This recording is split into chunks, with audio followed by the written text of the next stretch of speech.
Keep all your game, highs and lows, highs and lows. Sorry guys, you won't see a single dirt road in this video.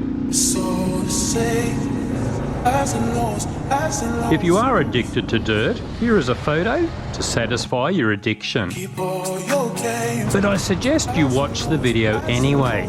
This is my dad. At 86 years old, he has been riding road bikes for over 60 years. He has a soft spot for Honda Goldwings, those incredibly heavy armchairs on two wheels. My brother and I regularly make fun of it, but the fact he is still riding is inspiring. It's great to see pro riders doing their tricks, but I've always preferred to celebrate the everyday heroes in the world of motorbikes, especially guys who keep riding into old age. Over on the Enduro channel, we regularly talk about Paul Rodden. He is 80 years old and still dirt riding. A retirement home? Bugger that. He has just bought a brand new dirt bike and a new van so he can ride all over North America. In Canada, I met Greg. At 72 years old, he decided it was a good time to learn how to ride a dirt bike. These guys are my role models. I recently realised my dad is the same. At 86, he is still wrestling this big pig around the roads despite an artificial hip. He's not coping as well as he used to. He dropped my brother's Suzuki V-strom at an intersection recently because he was slightly off balance, and he actually dropped the Goldwing on this ride when trying to park it. We are trying to convince him to get a light bike as he isn't as strong as he used to be. His response?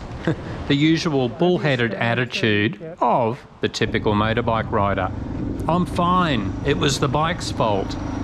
Or gravity was unusually strong that day. And then I realised the attitude runs in the family. When I shattered my lower leg, well-meaning friends said maybe it's time to stop riding. Ditto when I broke 4 bones in my foot a few years later, and of course also after my recent spine fracture.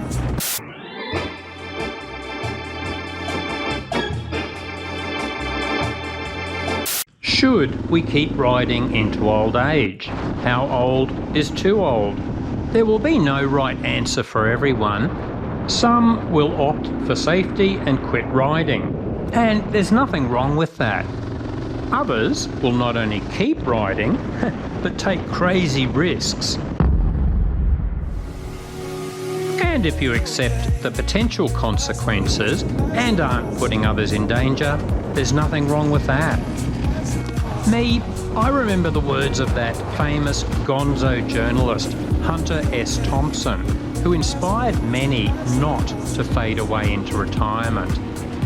Life should not be a journey to the grave with the intention of arriving safely in a pretty and well-preserved body, but rather to skid in broadside in a cloud of smoke, thoroughly used up, totally worn out, and loudly proclaiming, "Wow, what a ride."